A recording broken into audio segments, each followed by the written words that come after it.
साल 2025 के शुरुआती महीनों में दिल्ली विधानसभा चुनाव होने की संभावना है। लगातार 2 बार सत्ता की पूरी पारी खेलने के बाद आम आदमी पार्टी फिर से जीत की हैट्रिक की तैयारी कर रही है, लेकिन इस बार सियासी माहौल काफी बदला है। शराब घोटाले के चलते अरविंद केजरीवाल इस बार चुनाव के दौरान दिल्ली सरकार में मुख्यमंत्री नहीं है। वहीं बीजेपी हिंदुत्व के मुद्दे पर हरियाणा और महाराष्ट्र में फतेह कर नए विश्वास से लबरेज नजर आती है। लेकिन चुनाव से ठीक पहले जो मुद्दा दिल्ली की फिजाओं में गूंज रहा है वो है आम आदमी पार्टी के अंदर से बड़े नेताओं समेत मंत्रियों और मौजूदा विधायकों का पार्टी छोड़कर जाना। आप में बगावत के आसार।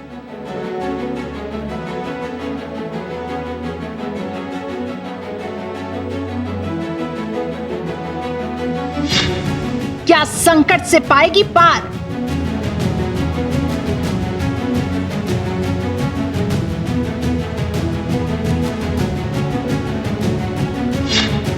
दिल्ली फतह की बड़ी तैयारी।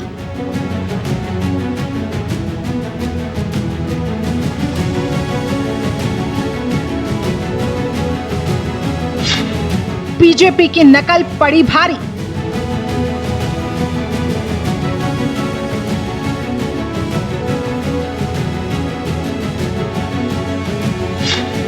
गठबंधन से आपका इनकार।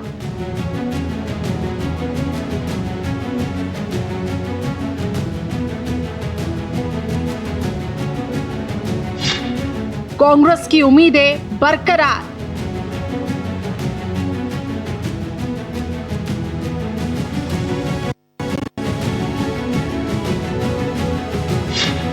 आधी सीटों पर सीधी लड़ाई। दिल्ली विधानसभा चुनाव में बड़ी जीत का लक्ष्य हासिल करना है आम आदमी पार्टी के लिए काफी चैलेंजिंग है।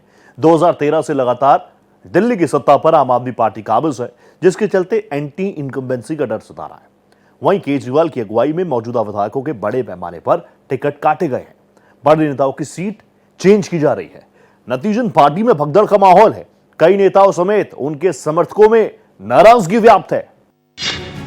आपकी रणनीति फ्लॉप। दिल्ली फतेह को लेकर आम आदमी पार्टी ने अपने विधायकों का टिकट काटकर नए उम्मीदवारों को चुनावी मैदान में उतारने की जो रणनीति अपनाई है वो अब उस पर भारी पड़ती हुई जा रही है। दिल्ली में आम आदमी पार्टी के कई विधायकों के लिए ये चौथा चुनाव है।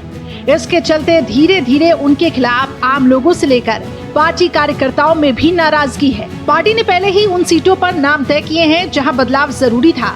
बदलाव न करने की हालत में नुकसान होने की संभावना थी। लिहाजा दिल्ली में अपनी जीत को यकीनी बनाने के लिए आम आदमी पार्टी ने मनीष सिसोदिया जैसे नेताओं की भी सीट बदल दी तो दिलीप पांडे का टिकट काट दिया। विधायकों के खिलाफ मिले फीडबैक की बुनियाद पर अरविंद केजरीवाल ने इस रणनीति को अपनाया। आम आदमी पार्टी ने 31 उम्मीदवारों की अपने उम्मीदवारों की सूची घोषित की है। दिल्ली में 70 विधानसभाएं हैं और इसमें ज़्यादातर उम्मीदवार उन्होंने नए दिए हैं।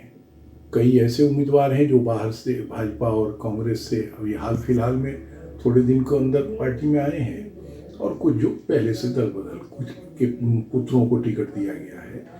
लेकिन मेरा मानना ये है कि इनसे ज़्यादा फर्क उस पार्टी को इसलिए नहीं पड़ना है कि वह पार्टी आम आदमी पार्टी केवल अरविंद केजरीवाल की पार्टी है और अरविंद केजरीवाल के नाम पर ही वो चुनाव जीतते रहे हैं और इस बार भी मुकाबले में वो जो नैरेटिव सेट करेंगे अरविंद केजरीवाल उसी पर आम आदमी पार्टी चुनाव लड़ेगी। मुकाबला सीधा है। कांग्रेस यहाँ खड़ी नहीं हो पा रही है। जो संभावना बन रही है उसमें यह है कि चुनाव सीधे भाजपा से होना है। एक बताते हैं कि कोई एक सर्वे आया है जिसमें भाजपा अपने को बढ़त मान के चल रही है, लेकिन मेरा मानना ऐसा नहीं है। आपने जो 31 उम्मीदवारों की सूची जारी की उसमें 24 मौजूदा विधायकों के नाम नहीं है। इसको लेकर उन विधायकों में सख्त नाराजगी है और वो इस फैसले के खिलाफ लामबंद हो रहे हैं। इसमें करीब 20 विधायक शामिल हैं। सीलमपुर के विधायक रहे अब्दुल रहमान ने पार्टी से इस्तीफा दे दिया। ये आम आदमी पार्टी को पहला सबसे बड़ा झटका है। दरअसल अब्दुल रहमान ने अरविंद केजरीवाल पर गंभीर आरोप लगाए। आपने सीलमपुर से उनका पत्ता साफ कर दिया। कांग्रेस से आए चौधरी जुबैर अहमद को अपना उम्मीदवार बनाया। जुबैर अहमद कांग्रेस से 5 बार विधायक रहे मतीन अहमद के बेटे हैं। टिकट कटने के बाद अब्दुल रहमान खुलकर अरविंद केजरीवाल के विरोध में आ गए थे और करीब 20 दिनों के बाद उन्होंने सोशल मीडिया पर इस्तीफा पोस्ट कर दिया। इस साल आम आदमी पार्टी के कई नेता पार्टी छोड़ चुके हैं। इसमें राजकुमार आनंद, कैलाश गहलोत, राजेंद्र पाल गौतम का नाम शामिल है। राजकुमार आनंद और कैलाश गहलोत बीजेपी का दामन थाम चुके हैं, वहीं राजेंद्र पाल कांग्रेस में शामिल हो चुके हैं। दिल्ली के चुनावी दंगल में इस बार भारतीय जनता पार्टी ज्यादा मजबूत दिखेगी।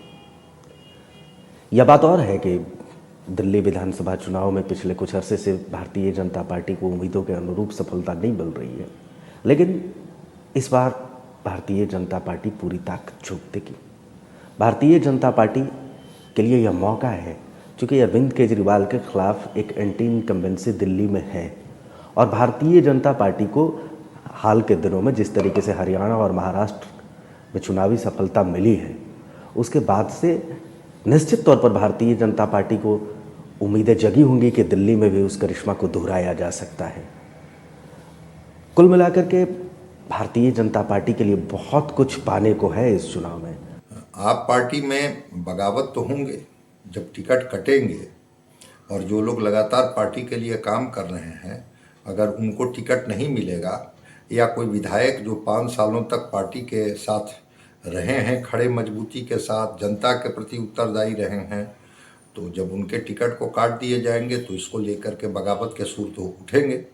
और इस बगावती तेवर को पार्टी कैसे ठंडा करेगी या बगावती उम्मीदवारों को कैसे किनारे लगाएगी, इसको भी देखना होगा, समझा करके या एक तरह से उन पर एक अनुशासनिक कार्रवाई करके। तो बगावत के सुर तो उठेंगे जब टिकटों का बंटवारे में किसी के टिकट किसी के हिस्से में दे दी जाएगी तो बगावत के सुर। और ऐसा होता है, प्रायः पार्टियां ऐसे करते रहती हैं कि बगावती तेवर अपनाने वाले लोगों को समझा बुझा करके कि आपके हिस्से में फिर जब सरकार बनेगी तो हम जिम्मेवारी देंगे। तो देखते हैं कि आप पार्टी उनको समझा पाती है या नहीं समझा पाती है। आपको वोटरों की फिक्र। आगामी दिल्ली विधानसभा चुनाव में बड़ी जीत का लक्ष्य हासिल करना आम आदमी पार्टी के लिए चुनौतीपूर्ण है। 2013 से लगातार दिल्ली की सत्ता पर आम आदमी पार्टी का कब्जा है, जिसके चलते एंटी इनकम्बेंसी का डर सता रहा है। लिहाजा आप अपने वोटरों को लुभाने में जुट गई है। दिल्ली में ऑटो रिक्शा चालक बड़ा वोट बैंक है। दिल्ली में करीब 2.5 लाख सार्वजनिक सेवा वाहन हैं, जिनमें 85,000 ऑटो रिक्शा शामिल है। यह आम आदमी पार्टी के अहम वोटरों में से एक है। चुनाव नजदीक आते हैं, आम आदमी पार्टी फिर से ऑटो चालकों पर मेहरबान हो गई है। आम आदमी पार्टी के राष्ट्रीय संयोजक अरविंद केजरीवाल और उनकी पत्नी सुनीता केजरीवाल न्यू कोंडली में एक ऑटो चालक के घर पहुंचे, खाना भी खाया। इससे पहले जब कैलाश गहलोत दिल्ली के ट्रांसपोर्टेशन मंत्री थे, तब दिल्ली सरकार ने करीब 1.5 लाख सार्वजनिक सेवा गाड़ियों को वाहन ट्रैकिंग शुल्क से बड़ी राहत दी थी। 2015 के विधानसभा चुनाव में ऑटो वालों ने आम आदमी पार्टी का खूब प्रचार किया था। हर ऑटो पर आम आदमी पार्टी के पोस्टर नजर आ रहे थे। सरकार में आने के बाद आम आदमी पार्टी ने ऑटो पर लगने वाले 600 रुपए के फिटनेस चार्ज को माफ कर दिया था। ऑटो रजिस्ट्रेशन फीस को 1000 से घटाकर 300 रुपए तक कर दिया था। मेरा मानना है कि लोकसभा के चुनाव और विधानसभा के चुनाव दोनों अलग अलग मुद्दों पर लड़े जाते हैं। वोटर एक ही है दिल्ली का, लेकिन वो लगातार 3 बार से भाजपा को जिता रहा है और लगातार 2 बार से आम आदमी पार्टी को प्रचंड बहुमत दे रहा है। इसलिए ये सीधा सपाट सवाल नहीं है कि ये कह देना कि इस बार भाजपा चुनाव जीत जाएगी या आम आदमी फिर से वो 60, 62, 67 रिपीट कर लेगी। चुनाव कठिन है। बेसिक सवाल असल में इस बार चुनाव में जो बदलाव हुआ है वो ये हुआ है कि जिन मुद्दों पर, जिन मूल्यों पर कह लें, जो सही बात ये कह लें, अंग्रेजी में एक शब्द है यूएसपी। आम आदमी पार्टी की यूएसपी जो है, जो कट्टर ईमानदार होने का वो दावा कर रहे हैं, शराब घोटाले ने उसी पर डेंट किया है, उसी पर चोट पहुंचाई है। इसलिए चुनाव थोड़ा सा इस बार भिन्न है और मान के चला जा रहा है कि अगर कांग्रेस थोड़ी भी ताकतवर हुई तो आसानी से भाजपा जीत जाएगी। और 1998 में जो हार का सिलसिला भाजपा का विधानसभा चुनाव में शुरू हुआ है वो इस बार टूट जाएगा। एक बार फिर से पार्टी प्रमुख अरविंद केजरीवाल ने विधानसभा चुनाव से पहले दिल्ली में सरकार बनने पर ऑटो चालकों के लिए बीमा देने का वादा किया है। विधानसभा चुनाव के लिए आम आदमी पार्टी की ये पहली गारंटी है। दिल्ली में दोबारा आम आदमी पार्टी की सरकार बनने पर सभी ऑटो वालों के लिए केजरीवाल की 5 गारंटियां हैं। इसमें हर चालक का 10 लाख का जीवन बीमा की गारंटी दी गई है। इसके साथ ही 5 लाख रुपए का एक्सीडेंट इंश्योरेंस की बात रखी गई है। ऑटो चालकों को बेटियों की शादी के लिए 1 लाख रुपए, साल में 2 बार वर्दी के लिए 2,500 हजार रुपए मिलेंगे। अरविंद केजरीवाल ने ऐलान किया है कि ऑटो चालकों के बच्चों की कोचिंग का खर्चा भी सरकार उठाएगी। फरवरी 2025 में दिल्ली विधानसभा चुनाव होने की संभावना है और आम आदमी पार्टी सत्ता पर कब्जा बनाए रखने की कोशिश कर रही है। यह पहला मौका नहीं है जब आम आदमी पार्टी के भीतर बगावत हो रहा है। आप उठा करके देख लीजिए, जब भी चुनाव का मौका आता है, चुनाव से इन पहले आम आदमी पार्टी के भीतर बगावत हो रहा है। पिछले कुछ वर्षों में, चाहे हरियाणा का चुनाव देख लीजिए, लोकसभा चुनाव के दौरान भी देख लीजिए, अब दिल्ली में विधानसभा चुनाव के दौरान भी वही हो रहा है। तो आम आदमी पार्टी अपने बगावती तेवरों से, अपने नेताओं के बगावती तेवरों से बेहद परेशान है और एक चुनौती के तौर पर ये सामने आ गया है। हालांकि दिल्ली में आम आदमी पार्टी को अभी तक बहुत उम्मीद से बेहतर कह लीजिए कि सफलता मिलती रही है, तो इसकी विवेचना नहीं हुई है, इसका अवलोकन नहीं हुआ है। आम आदमी पार्टी ने भी उतनी गंभीरता से नहीं लिया है पार्टी के भीतर होने वाले बगावतों को, लेकिन अब लेना होगा। हरियाणा, महाराष्ट्र विधानसभा चुनाव में मिली बड़ी जीत के बाद बीजेपी इस बार दिल्ली में भी उत्साह के साथ उतर रही है। बीजेपी का इंटरनल सर्वे बताता है कि अगर आम आदमी पार्टी और कांग्रेस के बीच गठबंधन होता तो 47 ऐसी सीटें थी जहां पर बीजेपी सीधी लड़ाई में होती। इन सीटों पर बीजेपी उन उम्मीदवारों को मैदान में उतारेगी जिससे उसकी जीत के दावे को मजबूती मिल पाए। आपका गठबंधन से इनकार। दिल्ली विधानसभा चुनाव में एक तरफ जहां कांग्रेस आम आदमी पार्टी से गठबंधन की उम्मीद लगाए बैठी है, तो दूसरी तरफ एक बार फिर से अरविंद केजरीवाल ने यह साफ कर दिया कि वो अकेले अपने दम पर चुनाव लड़ेंगे। हालांकि दिल्ली के सियासी माहौल को देखते हुए कई तरह के कयास लगाए जा रहे हैं। दिल्ली में 12 विधानसभा सीटें एससी के लिए आरक्षित हैं। बवाना, सुल्तानपुर, माजरा, मंगोलपुरी, मादीपुर, पटेल नगर, करोल बाग, अम्बेडकर नगर, त्रिलोकपुरी, कोंडली, सीमापुरी, गोकुलपुर इसमें शामिल है। यह सीटें दिल्ली की सत्ता पर काबिज होने के लिए बेहद अहम है। दिल्ली विधानसभा का रास्ता एससी रिजर्व सीटों के माध्यम से ही जाता है। पहले एससी का वोट बैंक कांग्रेस के साथ था, लेकिन बाद में यह आम आदमी पार्टी के उभार के साथ केजरीवाल के साथ हो गया। कांग्रेस से किसी भी तरह से समझौता या इंडिया गठबंधन को दिल्ली में पुनर्जीवित करने का मुझे दूर दूर तक कोई संभावना नहीं दिख रही है। अरविंद केजरीवाल या उनकी पार्टी के जो रणनीतिकार हैं, उनका इस मामले में एकदम साफ स्पष्ट सोच है। उनको ये लगता है कि वो खुद आम आदमी पार्टी कांग्रेस के वोट को पाकर इतनी ताकतवर हुई है, वो उसे खोना नहीं चाहिए आसानी से।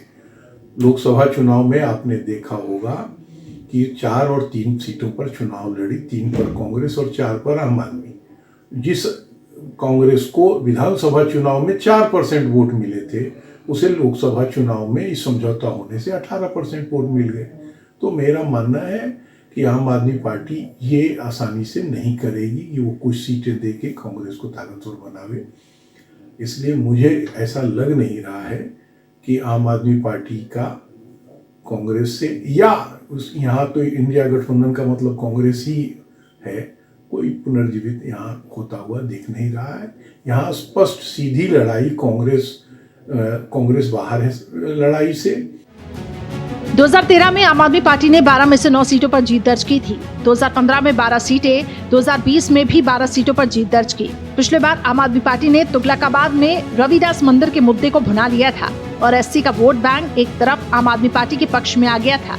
लेकिन अब की बार आम आदमी पार्टी की संभावनाएं कई सीटों पर कम होने जा रही हैं। बवाना, त्रिलोकपुरी, कोंडली, गोकुलपुर, करोल बाग, अम्बेडकर नगर सीटों के सियासी समीकरण बदल गए हैं। आपका अल्पसंख्यक वोट पर असर कम हुआ है। इसका असर कई सीटों पर नजर आ रहा है। कांग्रेस जिस लिहाज से मजबूत स्थिति में है, लिहाजा कांग्रेस इस बात की उम्मीद में है कि आखिरी वक्त तक आप गठबंधन के लिए राजी हो सकता है।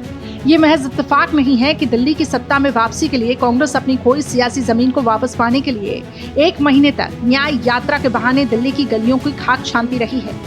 लेकिन राहुल गांधी, प्रियंका गांधी, मल्लिकार्जुन खड़गे इस यात्रा में शामिल नहीं हुए। दिल्ली विधानसभा चुनाव का सियासी तपिश के बीच मंगलवार की शाम को एनसीपी के नेता शरद पवार के आवास पर बैठक हुई, जिसमें अरविंद केजरीवाल भी शामिल हुए थे। आम आदमी पार्टी के लिए दिल्ली में होने वाला यह चुनाव बहुत कड़ा है। भारतीय जनता पार्टी से इस बार उसे बड़ी चुनौती मिलेगी और एंटी इनकम्बेंसी, दिल्ली में एंटी इनकम्बेंसी इस बार एक फैक्टर रहेगा। अरविंद केजरीवाल ने वर्षों तक शासन कर लिया है, बहुत बड़ा समय उनको मिला दिल्ली को चलाने का। हालांकि उनसे ज़्यादा दिनों तक कई मुख्यमंत्रियों ने दिल्ली को चलाया है, लेकिन अरविंद केजरीवाल को भी पर्याप्त समय मिल गया है। अब जनता अवलोकन करेगी, तुलना करेगी, जनता देखेगी कि इतने समय में आपने क्या किया, क्या नहीं किया। और इस बीच जो अपनों का तेवर है ना, बागी तेवर, वो चुनौती होगा। वो आम आदमी पार्टी को चुनावों के दौरान चुभेगा। अभी भले उतना नहीं चुभ रहा हो, हालांकि अभी भी तो चुभ ही रहा है, लेकिन अभी उतना नहीं चुभ रहा हो, लेकिन चुनाव के दौरान ये ज़्यादा चुभेगा। जिस तरह से महाराष्ट्र का और हरियाणा का परिणाम आया है, उसको लेकर के आप पार्टी विचार कर सकती है कि अगर हम इसी तरह से दूरी बनाए रखे, एकजुट होकर के नहीं लड़े, तो कहीं बीजेपी बाजी ना मार ले। इसलिए अगर 15-16 सीट कांग्रेस को देना भी पड़े तो हम मिल करके लड़ेंगे, ताकि हम लोग सरकार में तो रहें और सत्ता की भागीदारी हमारे हिस्से में हो, बीजेपी को हम सत्ता से दूर ही रखें। तो विचार कर सकती है। पार्टियां अपना नफ़ा नुकसान जरूर देखती है और सबसे मुख्य चीज़ जो होता है उनकी सत्ता में भागीदारी होती है। तो अगर लगेगा कि सत्ता की भागीदारी के लिए इसकी ज़रूरत है तो निर्णय आप पार्टी ले सकती है। हरियाणा विधानसभा चुनाव से पहले की सूरत ठीक उल्टा कर दिल्ली में दोहराई जा रही है। हरियाणा में कांग्रेस गठबंधन से भाग रही थी, तो दिल्ली में केजरीवाल अपने दम पर चुनाव लड़ने की हुंकार भर रहे हैं। हालांकि कांग्रेस को अभी भी साझेदारी की उम्मीद है और यह आशा अल्पसंख्यक वोटों से आपकी पकड़ ढीली पड़ने की वजह से बरकरार है। आधी सीटों पर फाइट। इस बार दिल्ली का सियासी समीकरण बदल गया है। बीजेपी कई सीटों पर आम आदमी पार्टी को जबरदस्त टक्कर देने वाली है और उन सीटों पर गौर किया जा रहा है जहां पर आम आदमी पार्टी की पकड़ कमजोर हुई है। दिल्ली की 70 विधानसभा सीटों में से 40 सीटों पर सीधी फाइट की उम्मीद है। दिल्ली विधानसभा चुनाव को लेकर बीजेपी के इंटरनल सर्वे में ये बात सामने आई कि अगर आम आदमी पार्टी और कांग्रेस के बीच गठबंधन होता है तो 47 सीटें ऐसी होंगी जहां पर बीजेपी सीधी लड़ाई में होगी। इन सीटों पर बीजेपी उन उम्मीदवारों को मैदान में उतारेगी जिससे उसकी जीत पक्की होगी। उम्मीदवारों के नामों को फाइनल करने के लिए बीजेपी में मंथन का दौर जारी है। दिल्ली विधानसभा चुनाव को लेकर बीजेपी की कोर कमेटी की मीटिंग हुई और कई अहम मुद्दों पर चर्चा हुई। चर्चा में जिन नामों पर गौर किया गया उनमें वीरेंद्र सचदेवा, डीसीडब्ल्यू की पूर्व प्रमुख बरखा शुक्ला सिंह, अनिल शर्मा, सतीश उपाध्याय, प्रवेश वर्मा, अनिल वाजपेयी, अरविंद सिंह लवली और रविंदर लोहिया अहम है। दिल्ली बीजेपी नेशनल लीडरशिप से फाइनल सिग्नल मिलने के बाद से अपनी लिस्ट जारी कर चुकी है। उम्मीदवारों के नामों को लेकर पीएम मोदी, गृह मंत्री अमित शाह के नेतृत्व में सेंट्रल इलेक्शन कमेटी की बैठक होगी और उसके बाद उम्मीदवारों के नामों का ऐलान किया जाएगा। दिल्ली में बीजेपी का वोट शेयर 30 से 33% है। लोकसभा चुनाव में भी बीजेपी दिल्ली में अपने बढ़ते जनाधार का सबूत दे चुकी है, लिहाजा बीजेपी इस बार पूरी तैयार है। वो अपनी जीत के बड़े लक्ष्य के साथ आगे बढ़ रही है। बीजेपी चुनावी नतीजे को अपने पक्ष में करने के लिए तमाम पहलुओं पर गौर कर रही है और आम आदमी पार्टी के कोर वोटरों को साधने की कोशिश कर रही है। बीजेपी अरविंद केजरीवाल, सीएम आतिशी, मनीष सिसोदिया और 50 से ज्यादा आम आदमी पार्टी विधायकों के खिलाफ सत्ता विरोधी लहर का फायदा उठाने का लक्ष्य भी बना रही है। देखिए, आप अभी तक 31 सीटों के बारे में बता चुका है। अब 31 सीटों की जो घोषणा आपने की है उसमें 16 टिकट जिनको दिया गया था पिछली बार, उनके टिकट तो कट चुके हैं। 28 टिकट और जो इनकी जीती हुई सीटें हैं।